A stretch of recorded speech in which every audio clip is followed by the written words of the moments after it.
Beloved mother, wife, and firefighter Brandy Holt drives out of a Florida fire department just hours before her husband is sentenced to prison for growing marijuana and mysteriously vanishes. Within hours, police find Brandy's pickup truck. Her mother's heart sinks. The truck is submerged 15 feet underwater in this pond. It's like somebody wake me up out of this horrible nightmare. You don't know what's going on, and we still don't. Inside, terror. They discover alarming amounts of blood, but Brandy is nowhere to be found. We took cadaver dogs all through here, searching. We did a number of searches and never found her. Missing, and police say most likely dead. So what does your gut tell you happened? My gut says that, she was murdered that night. So who would want to hurt or kill Brandy? Was she concerned about any enemies in her life, people that wanted to harm her? No, nobody would want to harm her. Everybody loved Brandy. Police initially suspect Brandy's husband, Jeff Hall, who had just been sentenced to prison for growing pot.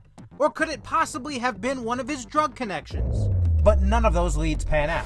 Then they discover a phone call Brandy made to this man shortly before she vanished. Randall Richmond, her close friend and local fire captain. It was about a 11-minute phone call. It took place around 11:09 p.m., which would be about 20 minutes after she left the volunteer fire department.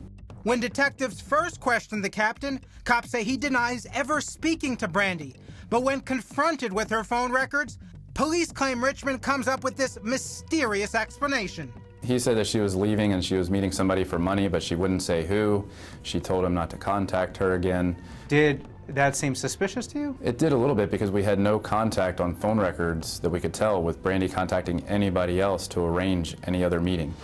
Captain Richmond was never charged and police let him go. But Brandy's mom, Debbie, isn't buying his story, claiming Brandy would never just up and leave. She loved her family and her kids and her job too much. She would never have left. She would never leave us. She would never do that.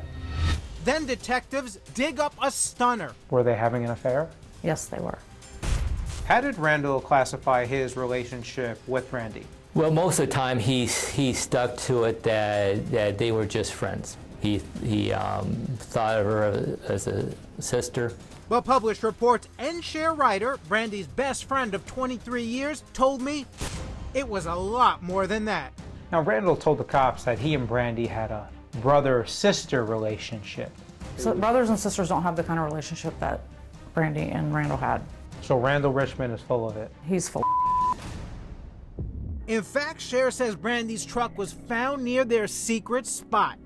I can't remember if it was the same day or the next day that I realized where the truck actually was, and that was one of the spots where they would meet. Meet to hook up. Meet, yeah, just to get together and talk or whatever, they did. That's when my mind started going crazy, trying to think of different scenarios and what could have happened. Did she meet Randall and someone caught them? Then detectives uncover a trail of steamy text between the two. Detective Diebel shared this one with me. You didn't get my last about I love you. The response, sleep tight, honey, I love you with all my heart, hugs and kisses. It doesn't sound like a platonic relationship. No. Detectives uncover phone records showing dozens of similar texts and repeated phone calls until the night Brandy went missing. When we looked at their phone records, I can't remember the number, but it was upwards of 70 contacts a day. And after that 11 o'clock phone call, he never tries calling her again. Richmond tells police he was asleep in his private room at the Palm Bay firehouse the night Brandy went missing. People he worked with said that they would have known if he had left the fire station. So he has an alibi of sorts. We've never been able to conclusively prove it because the fire captain has his own bedroom within the fire station, which has an exterior door on it, so he could have left and come back and nobody would have been aware of it. Then, an explosive new revelation from a Palm Bay police officer out on routine patrol that night. So why is this area so significant to the case? One of our officers sees the same type of truck that Brandy was driving that night. And when she glanced over here, she noticed that fire department vehicle, the captain's truck. There's only 2 or 3 of them in the city at the time.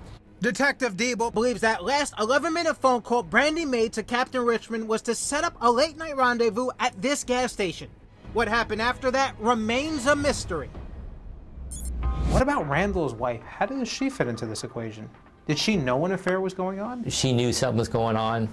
At the Grand Seafood Festival a few years before this happened, there was a yelling match between her and Brandy. So like, stay away from my husband, things like that. Anne Marie Richmond, Randall's now ex-wife, is a nurse. She told police she got off at 11 that night and went straight home. She continues to deny any involvement or knowledge. Shortly after Brandy's disappearance, the Richmonds, who have never been named suspects, lawyer up and stop talking to police. In fact, they both went silent about the case until Mike DeForest, a dogged reporter with our affiliate WKMG in Orlando, surprises Randall Richmond at home. I don't know why they can't rule us out. And the cops are very interested in what the captain has to say. There's a lot of stuff that I can't remember. And she was going to meet someone at the gas station? Is that what it was? I don't even know that it was going to be there. This story doesn't make a whole lot of sense, that she was going to get some money and leave. Why would she dump her only means of transportation? That was one of the big things that the FBI looked at. 9 months pass. With no new leads, the case goes cold. And then Brandy's backpack surfaces, and what's inside could breathe life back into this murder mystery. This is the item which I found would be the most interesting. Is this just one red flag after another being raised?